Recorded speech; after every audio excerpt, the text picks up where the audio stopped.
20 seconds. All aspects we are still go at this time. 15, 14, 13, 12, 11, 10, 9. Ignition sequence start. The engines are on. 4, 3.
Saturn 5 rocket.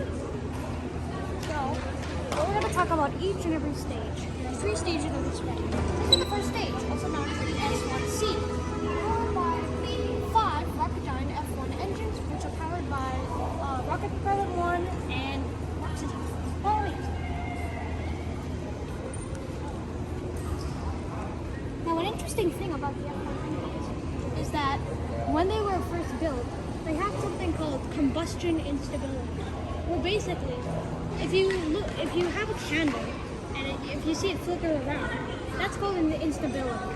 That was happening in the engine, and it was happening around 2,000 times per second. This is the top view of some of the engines. So cool. And the screen does not do it justice. It's so big.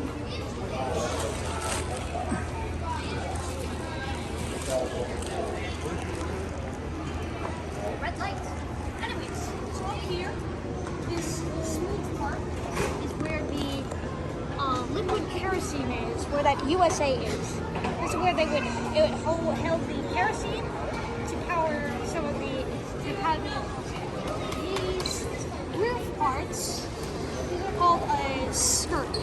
Basically, this is what's connecting the 2 tanks together. With the American flag, that is the liquid oxygen. It's very big because oxygen is cold and you need big places to store it. This is the fuel line, probably. And then up here, we have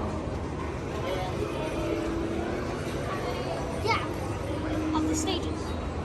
This here, in here, which is not here, another engine skirt, which would help separate the engines from each other. Now, if you see on the S1C, those yellow parts are used in order so that when it's first being assembled, those are used to help the cranes pick it up, basically. And then here is the S2. We saw these 5 engines at the gantry. These are Rocketdyne J2 engines, powered by liquid hydrogen and oxygen. Now, most of this is just smooth because they did something called a common bulkhead, where the 2 fuel tanks are connected together by a common bulkhead, which is pretty cool. And it's also insulated so that the hydrogen and oxygen are kept cool. Now, there's another angled, kind of like a cone shape that's supposed to be here, but it's not here. And then up there, that's the probably the liquid oxygen tank for the S2. Up here, we have another singular J2 engine, which is a part of the S4B, the 3rd and final stage of the Saturn V. This is the final stage that they used in order to get that final push up to the moon. Then after that, we have the spacecraft, the instrument unit, which basically helped control Saturn V. That's how it done. And then in there was the lunar module, which is what the astronauts used in order to land on the moon. And then above that are the command module, service module, and the launch escape system. Pretty self-explanatory.